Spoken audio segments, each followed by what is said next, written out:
Welcome to जी के G S by Raj sir. आज है 21 जुलाई 2024 और 21 जुलाई से संबंधित जितने भी प्रकार के करंट अफेयर के क्वेश्चन बन सकते हैं वे सारे इंपॉर्टेंट क्वेश्चन इस वीडियो में डिस्कशन करने वाले हैं। तो चलिए वीडियो में आगे बढ़ते हैं, बातचीत करते हैं। अगर अभी तक आपने चैनल को सब्सक्राइब नहीं किया है तो पहले चैनल को सब्सक्राइब करें, बेल आइकन को दबाएँ ताकि आगामी वीडियो की नोटिफिकेशन आपको मिल सके। चलिए पहला क्वेश्चन देखते हैं, बातचीत करते हैं। हाल ही में अंतर्राष्ट्रीय चंद्र दिवस कब मनाया गया?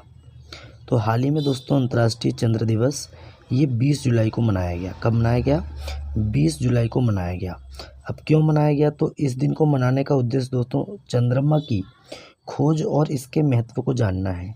इसलिए दोस्तों अंतर्राष्ट्रीय चंद्र दिवस 20 जुलाई को मनाया जाता है, ये आपको याद रखना है। अच्छा, इम्पोर्टेंट डे वाला क्वेश्चन है। तो जुलाई मंथ 2024 इम्पोर्टेंट डे देख लेते हैं। 1 जुलाई को सीए दिवस, जीएसटी दिवस और राष्ट्रीय चिकित्सक दिवस मनाया गया। 2 जुलाई को विश्व खेल पत्रकार दिवस मनाया गया। 3 जुलाई को अंतर्राष्ट्रीय प्लास्टिक बैग मुक्त दिवस मनाया गया। 4 जुलाई को अमेरिका का स्वतंत्रता दिवस मनाया गया। 6 जुलाई को विश्व जोनोसिस दिवस मनाया गया। 7 जुलाई को विश्व किस्वाहिली भाषा दिवस मनाया गया। 10 जुलाई को राष्ट्रीय मत्स्य किसान दिवस मनाया गया। 11 जुलाई को विश्व जनसंख्या दिवस। 12 जुलाई को मलाला दिवस और पेपर बैग दिवस। 15 जुलाई को बेस्टिल दिवस, माफ़ी चाहते हैं 14 जुलाई को बेस्टिल दिवस। 15 जुलाई को विश्व युवा कौशल दिवस मनाया गया। अच्छा, 16 जुलाई को ICAR का स्थापना दिवस मनाया गया। 17 जुलाई को विश्व अंतर्राष्ट्रीय न्याय दिवस मनाया गया। 18 जुलाई को नेल्सन मंडेला अंतर्राष्ट्रीय दिवस मनाया गया और 20 जुलाई को अंतर्राष्ट्रीय शतरंज दिवस मनाया गया। ये आपको याद रखना है। तो अभी तक हमने इतने इम्पोर्टेंट डे जुलाई मंथ के कंप्लीट कर चुके हैं। चलिए तो नए क्वेश्चन की बात करते हैं। नया क्वेश्चन है, हाल ही में किसे PwC इंडिया के अध्यक्ष के रूप में फिर चुना गया है? तो PwC इंडिया के अध्यक्ष के रूप में किसे चुना गया है? संजीव कृष्णन को फिर से चुना गया है। ये है संजीव कृष्णन और इन्हीं को PwC इंडिया के अध्यक्ष के रूप में चुना गया है। नए क्वेश्चन की बात करते हैं, उससे पहले देख लेते हैं नियुक्तियां। जॉर्जेस एल्हिड्री को HSBC का नया CEO नियुक्त किया गया है। उर्सुला वॉन डेर लेयन को 2024 से 29 तक अवधि के लिए यूरोपीय आयोग के अध्यक्ष के रूप में फिर से चुना गया है। विनय मोहन क्वात्रा अमेरिका में भारतीय राजदूत बनाए गए हैं और यूरोपीय संसद के अध्यक्ष फिर से रॉबर्ट मेट्सोला बनी है। अच्छा, महारेरा के अध्यक्ष के रूप में मनोज सोनी को नियुक्त किया गया है। सरकार ने रॉबर्ट जे रवि को BSNL का CMD नियुक्त किया है। BSNL का फुल फॉर्म आप सभी जानते हैं, भारत संचार निगम लिमिटेड, है ना। कोटेश्वर सिंह और R महादेवन को सुप्रीम कोर्ट के न्यायाधीश के रूप में नियुक्त किया गया है। सुमंत सिन्हा को CEO क्लाइमेट लीडर्स का सह अध्यक्ष नियुक्त किया गया है। इतने फैक्ट आपको नियुक्ति से संबंधित याद रखने हैं। नए क्वेश्चन है, हाल ही में किस राज्य सरकार ने NCR की तरह SCR गठित किया है? मतलब कि नेशनल कैपिटल रीजन जो दिल्ली है दोस्तों, उसके जो आसपास के जो क्षेत्र हैं, है ना, उसको नेशनल कैपिटल रीजन के अंतर्गत रखा गया है। उसी तरह पहला राज्य ऐसा बन गया है उत्तर प्रदेश, जो स्टेट कैपिटल रीजन गठित करने वाला पहला राज्य बन गया है उत्तर प्रदेश। ये आपको याद रखना है। नए क्वेश्चन की बात करते हैं, हाल ही में किसने भारत में छत पर सौर प्रणाली के लिए 240.5 मिलियन डॉलर का ऋण स्वीकृत किया है? तो ये किया है दोस्तों ADB ने। किसने किया है? Asian development bank. इसकी स्थापना कब हुई थी? 1966 में। मुख्यालय कहाँ है? मनीला, फिलीपींस में। ये आपको याद रखना है। नए क्वेश्चन की बात करते हैं, हाल ही में पद्मश्री पुरस्कार विजेता, इनका नाम है कमला पुजारी, जिनका हाल ही में निधन हो गया है। वे किस राज्य की थी? तो ये दोस्तों ओडिशा राज्य की थी। इनको पद्मश्री पुरस्कार 2022 में मिला था, है ना, और इनका भी हाल ही में निधन हो गया। ये एक जैव किसान थी। कौन थी दोस्तों? जैविक किसान थी, है ना, किसान का कार्य करती थी। और इनको 2022 में श्रीमती कमला पुजारी देवी को पद्मश्री 2022 में पुरस्कार मिला है। ये आपको याद रखना है। अच्छा, उड़ीसा की बात करते हैं, राजधानी क्या है दोस्तों? भुवनेश्वर। अच्छा, उड़ीसा के मुख्यमंत्री कौन है? मोहन चरण मांझी। अच्छा, उड़ीसा के गवर्नर कौन है? रघुवर दास। देखिए, राष्ट्रपति द्रौपदी मुर्मू ने उड़ीसा में उदयगिरी गुफाओं का दौरा किया है। सुरमा पहाड़ी उड़ीसा की विधानसभा की दूसरी महिला अध्यक्ष बनी है। केंद्रीय मंत्री धर्मेंद्र प्रधान जी ने देखिए केंद्रीय मंत्री धर्मेंद्र प्रधान जी ने उड़ीसा के संबलपुर में भारत के पहले स्किल इंडिया सेंटर का उद्घाटन किया है। उड़ीसा सरकार ने स्वयं योजना लॉन्च की है। उड़ीसा में गुप्तेश्वर वन को जैव विविधता विरासत स्थल घोषित किया गया है। अच्छा, भुवनेश्वर में बारामुंडा आईएसबीटी का नाम बदलकर BR अम्बेडकर के नाम पर रखा जाएगा। उड़ीसा के रेड आंट चटनी, जिसको स्थानीय भाषा में काई चटनी बोलते हैं, इसको GI टैग मिला है। उड़ीसा की मनीषा पांडे भारत की पहली वुमेन एट डी कैंप बनी है। ये आपको याद रखना है उड़ीसा के बारे में। नए क्वेश्चन है, हाल ही में 2023 में सेलिब्रिटी ब्रांड वैल्यूएशन में कौन शीर्ष पर रहे हैं? तो ये रहे हैं दोस्तों विराट कोहली। कौन रहे हैं? Virat Kohli. Option number C इस क्वेश्चन का राइट आंसर हो जाएगा। ये हैं विराट कोहली, आप सभी जानते हैं। ये 2023 में सेलिब्रिटी ब्रांड वैल्यूएशन में शीर्ष पर रहे हैं, ये आपको याद रखना है। नए क्वेश्चन की बात करते हैं, हाल ही में केंद्र सरकार ने कहाँ एक नए सैन्य एयरबेस को मंजूरी दी है?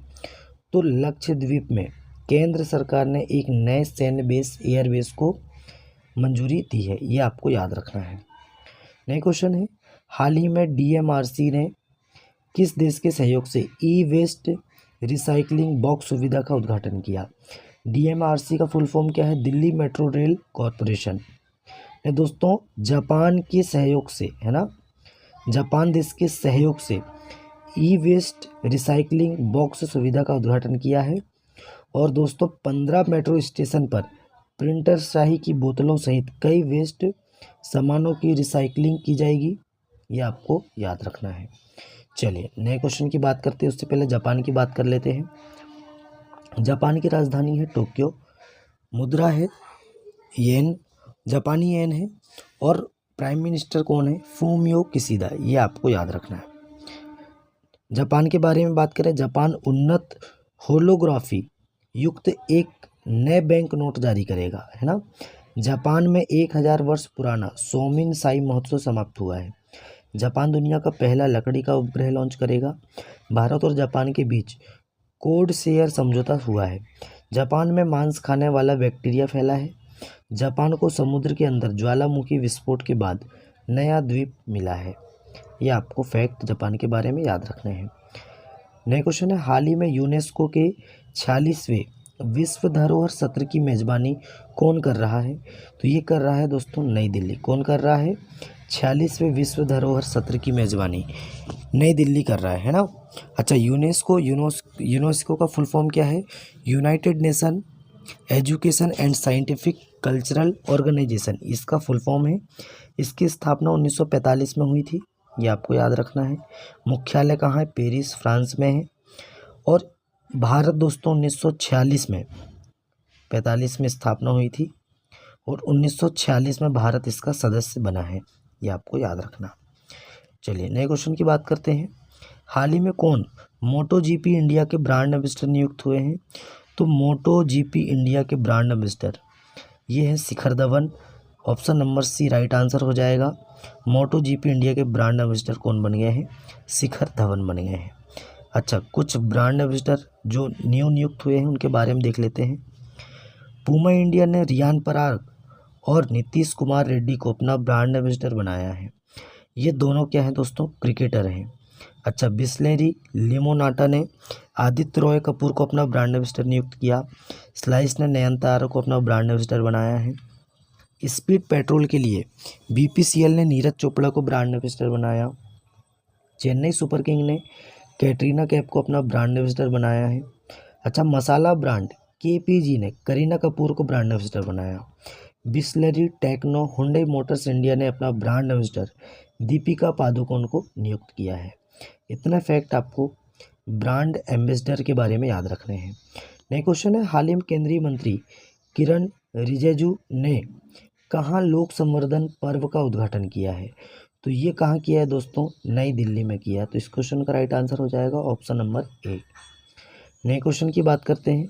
हाल ही में किस राज्य सरकार ने मुस्लिम विवाह और तलाक पंजीकरण अधिनियम को निरस्त कर दिया है?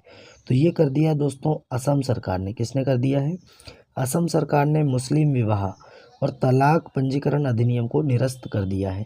इस क्वेश्चन का राइट आंसर हो जाएगा ऑप्शन नंबर बी असम। अच्छा, असम की बात करें, राजधानी है दिसपुर, सीएम है हेमंत बिस्वा शर्मा और गवर्नर है गुलाब चंद कटारिया जी। अच्छा, असम की बात करें, असम में न्याय प्रदान करने के लिए पहली गवाह संरक्षण योजना शुरू की गई। असम में बाढ़ राहत शिविरों में बच्चों के लिए स्कूल इना बॉक्स किट दी जाएगी। असम सरकार ने बाल विवाह को रोकने के लिए मासिक वजीफा देने की घोषणा की है। असम के जोरहाट में प्रधानमंत्री मोदी जी ने लाचित बोरफुकन की 125 फीट ऊंची प्रतिमा का अनावरण किया है। प्रधानमंत्री मोदी जी ने असम और अरुणाचल प्रदेश को जोड़ने वाली सेला टनल का उद्घाटन किया है। प्रधानमंत्री मोदी जी ने गुवाहाटी में खेलो इंडिया यूनिवर्सिटी गेम्स अष्टलक्ष्मी के चौथे संस्करण का उद्घाटन किया है। काजी नेमू को असम के राजकीय फल के रूप में मान्यता दी गई है। इतने फैक्ट आपको असम के बारे में याद रखने हैं।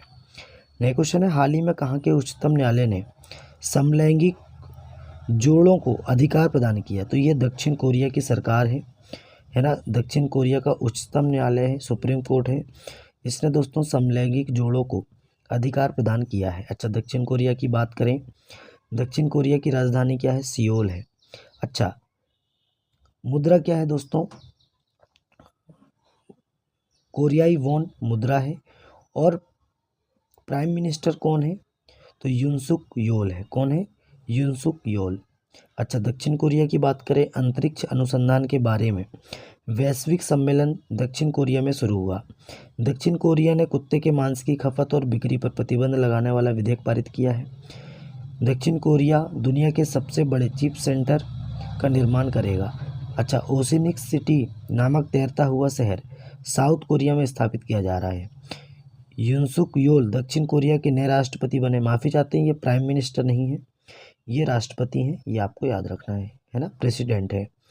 स्पेस एक्स ने दक्षिण कोरिया के सैन्य उपग्रह NSS-2 को सफलतापूर्वक लॉन्च किया। अच्छा, अपना पहला स्वदेशी अंतरिक्ष रॉकेट नूरी लॉन्च किया है। किसने? दक्षिण कोरिया ने। नए क्वेश्चन की बात करते हैं दोस्तों, हाल ही में कहाँ हाइब्रिड कोर्ट रूम का उद्घाटन हुआ है? तो ये हुआ है दोस्तों दिल्ली में। कहाँ पे हुआ है? दिल्ली में हुआ है। दिल्ली के हजारीबाग में हुआ है, ये आपको याद रखना है। हजारीबाग कोर्ट में हुआ है। इतने फैक्ट आपको दिल्ली के बारे में याद रखना है। मतलब कि हाइब्रिड कोर्ट रूम दिल्ली में उद्घाटन हुआ है। ये AI से चलेगा, मतलब आर्टिफिशियल इंटेलिजेंस के द्वारा इसको चलाया जाएगा। नए क्वेश्चन की बात करते हैं, हाल ही में किसे IFFM 2024 में सम्मानित किया जाएगा, है ना? माफ़ी चाहते हैं, इंटरनेशनल फिल्म फेस्टिवल मैनुअल, है ना। इसमें दोस्तों 2024 में सम्मानित किया जाएगा रामचरण जी को। ये साउथ के फिल्म स्टार हैं। रामचरण आप सभी जानते हैं, और इन्हीं को IFFM 2024 में सम्मानित किया जाएगा। तो दोस्तों, आज का हमारा करंट अफेयर यहीं समाप्त होता है। वीडियो कैसा लगा कमेंट करके बताएं। अपने दोस्तों में ज़्यादा से ज़्यादा वीडियो को शेयर करें, लाइक करें और चैनल को सब्सक्राइब करें। चलिए दोस्तों, मिलते हैं तब तक के लिए नए वीडियो में। जय हिंद, जय भारत।